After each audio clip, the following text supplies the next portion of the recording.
honored to introduce our 48th Attorney General, Jason Miyares. He's been taking the fight against fentanyl for the last 2 years, and we've named him the People's Protector. Jason Miyares. Well, I've been in the car all day, so if it's okay, I'd like to stand. Also, I was raised in a Baptist church, so I'm more natural maybe speaking to you all from the heart. The reality is that every person in this room, whether you're in law enforcement, whether you're dealing with a family or loved one with addiction, whether you're an addiction counselor, whether you are yourself struggling with addiction, the reality is that you are at the front lines of this invisible war that is happening in every community, urban, rural, suburban. It's a war that does not discriminate among race, color, or creed. And tragically, it is a war that has had horrific casualties. Families that now have an empty chair at every Christmas or Thanksgiving. The numbers have been mentioned, 112,000 lost in 12 months. We hear those numbers and it's hard to put our arms around it. But to put it in perspective, we lost over 50,000 Americans in Vietnam over the course of 15 plus years. So it's 2 Vietnam wars hitting this country every 12 months. It's like a fully loaded 727 crashing every day. How did we get here? It's been mentioned a little bit about what's going on with the dealers. I mean, the COVID shutdown definitely contributed to it. If you've ever had a loved one that has struggled with addiction, or if you've ever had a loved one that has struggled with depression, they will tell you social isolation is the single worst box you can ever be placed in. And what do we do for 18 months to American society, to 300 million Americans? Like squeezing the air in a balloon. We took these drastic steps to defeat COVID, but now we're dealing with the aftershocks. And our churches are at the front line. Pastor Mark, thank you so much for opening up your church, because as a person of faith, our churches should be a place where we can have these hard discussions about the brokenness that we're seeing among our neighbors and our friends and our coworkers, and a refuge for people to come in here and be safe. The reality is also some of what happened and why we have this national addiction crisis in our country is about 20 years ago, some of the largest pharmaceutical companies in the world decided to treat Virginia like we were a chemistry test.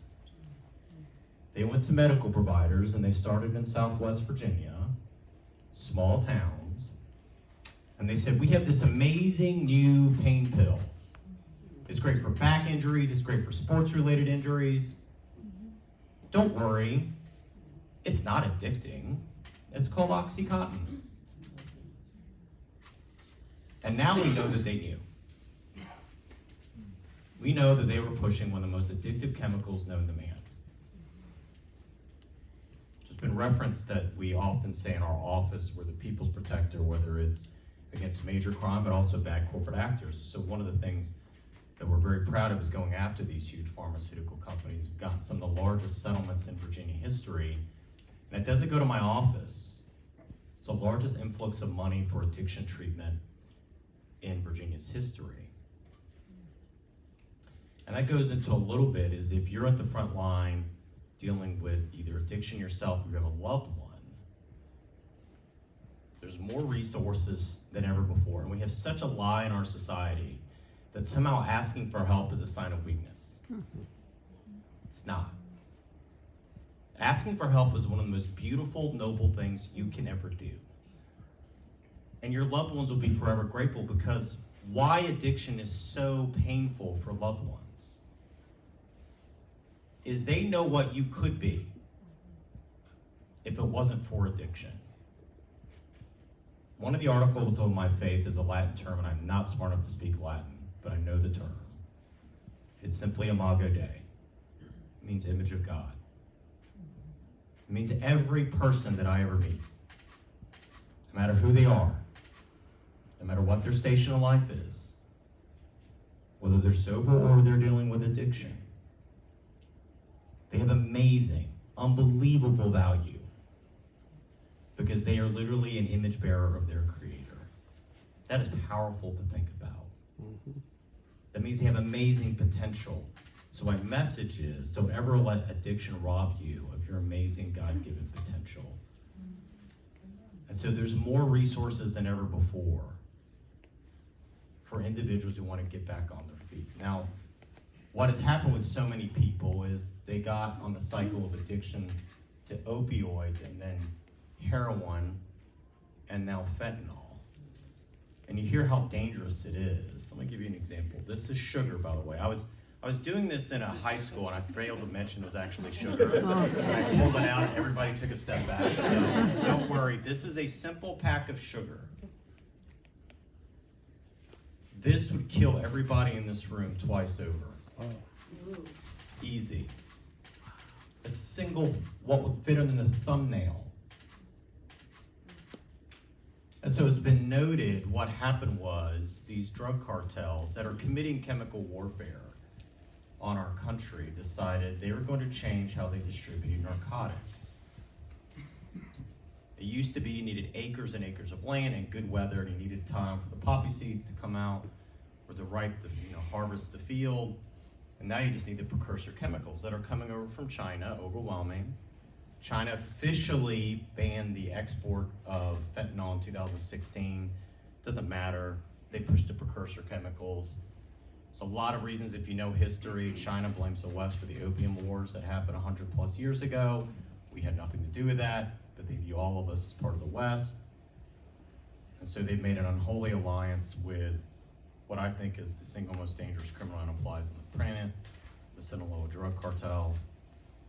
And they practice a form of vertical integration that is astonishing. Their power and their wealth makes the Italian mafia look like a local biker gang.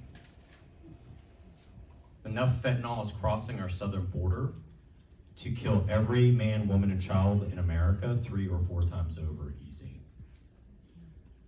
And so what is happening is that your child will never be at a friend's house for a sleepover. There'll never be at a party or a gathering, and nobody will ever say, here, take fentanyl. That's not how it works. It's here, take a Percocet. Here, take a Xanax.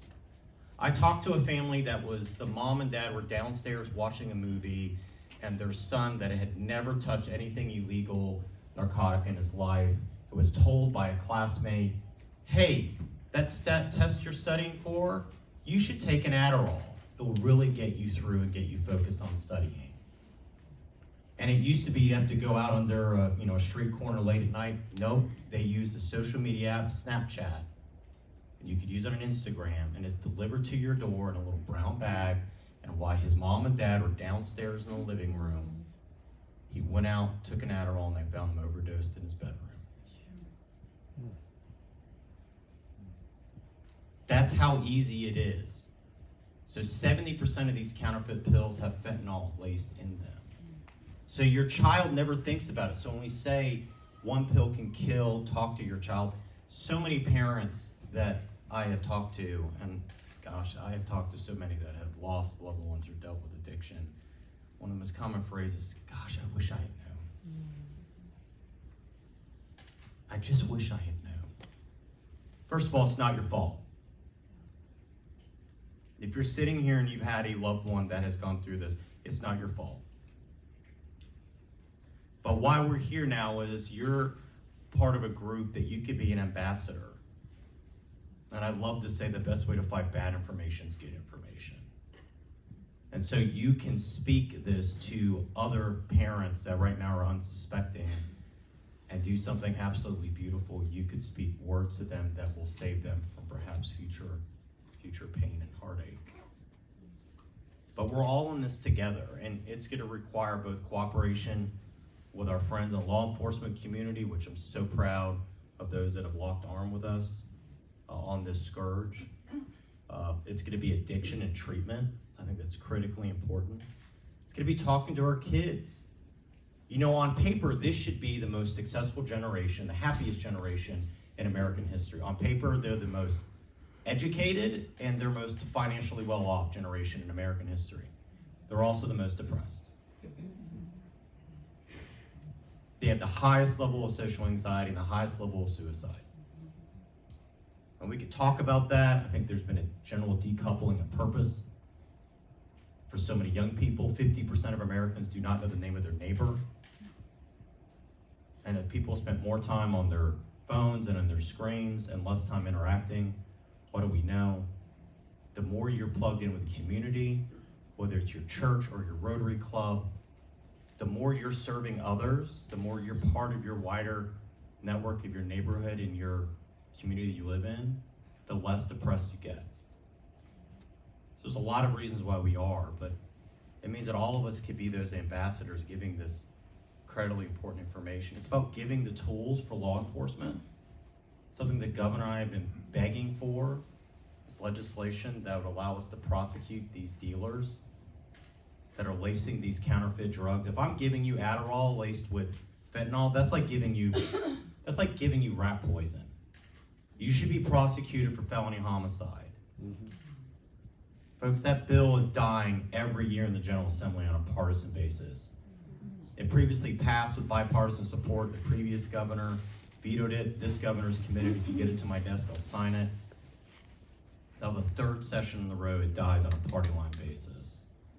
So it also means you could be an ambassador to talk to your elected representatives, because I talked to a group of moms that came to see me. All three moms lost a child to the same dealer. They even showed me where this person lives. The most he could be charged with is simple possession with intent to distribute. That's three moms that we know of. I don't know how many other countless parents have lost a child to this dealer. So give the law enforcement the tools as well. But, you know, we're here as part of Revive training. I've gone through it. I think it's critically important because it literally has saved lives. I think Narcan, as bad as the crisis is, I think it could be that much worse. But it's an honor to be your Attorney General and be, you know, serve as the people's protector. But really, I just want this to be both a dialogue and a chance for us to come together and talk about an issue that I'm particularly passionate about, maybe because I have 3 school-aged daughters, so it's terrifying, Camly. It's hard to be a parent these days, I'll tell you that. They're great kids, but every time they have a sleepover, I have to talk with them, and this may shock you, but they roll their eyes, I get it. But we have to have those talks with our kids. But it's a real honor to be here. Again, thank you so much, Pastor Mark, for opening up your church doors, and thank you for allowing me to stand and say a few words to you all. God bless you. Thank you.